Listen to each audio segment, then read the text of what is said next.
شہر کے بیچوں بیچ ایک عظیم بادشاہ کا محل تھا۔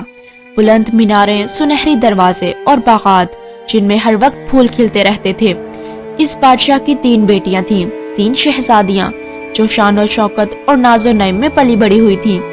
اس شام محل کا اندرونی کمرہ روشنیوں سے جگمگا رہا تھا۔ شہزادیاں نرم تختوں پر بیٹھی شیشے کی کھڑکیوں کے پاس اپنے خوابوں کی باتیں کر رہی تھی۔ بڑی شہزادی کہنے لگی، میں تو ایسے شہزادے سے شادی کروں گی جو بہت امیر ہو، جس کا محل اتنا خوبصورت ہو کہ باقی ساری راجکماریاں اسے دیکھ کر جل جائیں، اور پھر میں ملکہ بن کر راج کروں گی۔ دوسری شہزادی نے تالی بجا کر ہنسی چھپا لی۔ دوسری شہزادی کہنے لگی، میں تو گھڑ سوار شہزادہ چاہوں گی جو مجھے گھوڑے پر بٹھائے اور شہر سے دور پہاڑوں اور جنگلوں کے پار لے جائے۔ دونوں شہزادیاں ہنس پڑی۔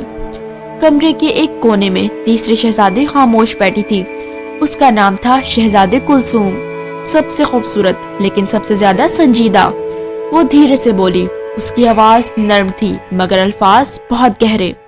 شہزادی کلثوم کہنے لگی، میں امیر یا غریب نہیں دیکھوں گی، میں صرف دل کا امیر دیکھوں گی۔ دونوں شہزادیاں حیرانی سے اسے دیکھنے لگیں۔ شہزادی کلثوم نے بات آگے بڑھائی، اور رہی بات محل کی تو میں چند سکوں سے بھی محل تعمیر کر سکتی ہوں۔ یہ سنتے ہی دونوں شہزادیاں زور سے ہنس پڑی۔ بڑی شہزادی کہنے لگی، چند سکوں سے محل؟ کلثوم، تم خوابوں کی دنیا میں رہتی ہو۔ دوسری شہزادی کہنے لگی، لگتا ہے شہزادی نے کہانیوں کی کتابیں کچھ زیادہ ہی پڑھ لی ہیں۔ دونوں ہنس ہنس کر اس کی بات ہوا میں اڑا دیتی ہیں۔ شہزادی کلثوم بس مسکرا کر خاموش رہ جاتی ہے۔ اس کی آنکھوں میں یقین تھا، ایسا یقین جو الفاظ کا محتاج نہیں ہوتا۔ محل کے باہر نوجوان دربان کھڑا تھا۔ وہ اندر کی باتیں انجانے میں سن چکا تھا۔ وہ رک گیا، خاص طور پر چند سکوں سے محل والی بات نے اسے ہلا دیا تھا۔ دربان دل میں کہنے لگا، یہ کیسے ممکن ہے؟ اس کے چہرے پر حیرانی تھی۔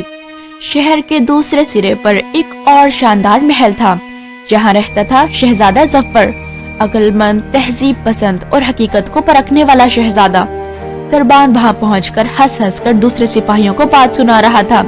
دربان بولا، تم لوگ یقین کرو گے، اس محل کی ایک شہزادی کہہ رہی تھی کہ وہ چند سکوں سے محل بنا سکتی ہے۔ سب ہنسنے لگے۔ اسی لمحے پیچھے سے گہری اور پروقار آواز آتی ہے، شہزادہ ظفر۔ کون سی شہزادی؟ سب اچانک چپ ہو جاتے ہیں۔ دربان گھبرا کر جھک جاتا ہے۔ دربان بولا، جناب، اس کا نام شہزادی کلثوم ہے۔ شہزادے ظفر کی آنکھوں میں تجسس چمک اٹھا۔ وہ بولا، چند سکوں سے محل؟ یا تو یہ بہت بڑی بے وقوفی ہے یا پھر بہت بڑی سمجھداری۔ وہ کچھ دیر خاموش رہتا ہے اور پھر مسکراتا ہے۔ شہزادہ ظفر بولا، اب تو اس شہزادی سے ملنا پڑے گا۔